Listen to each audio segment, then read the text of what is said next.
அதுக்கு காரணம் இருக்கு. அது என்ன காரணம்? அதுக்கு பேருதான் 3 எழுத்து. 3 எழுத்தா? கால். புரிஞ்செடுத்து.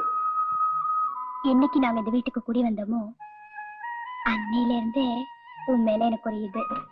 ஆனா எனக்கு வேற ஒருத்த மேல இது இருக்கே. ஏற்கனவே வேற ஒருத்தர் இருக்கானா? நீ என்ன சொல்ற? ஆமா வருது. பீமாராவ் மேல எனக்கு அளவு கடந்த பாசம். ஆனா அவ என்ன தங்கச்சியாவே நினைக்கிறது இல்ல. அதனாலதான் உன்னை அண்ணனா நினைச்சு பாசத்தை செலுத்துற. அண்ணனா? என்னமோ 3 எழுத்து. ஆமா பாசம், அதுவும் 3 எழுத்து தானே. பாசமா?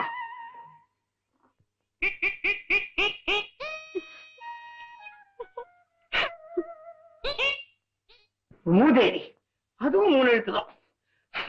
A plus B whole square is equal to A square plus 2AB plus B square.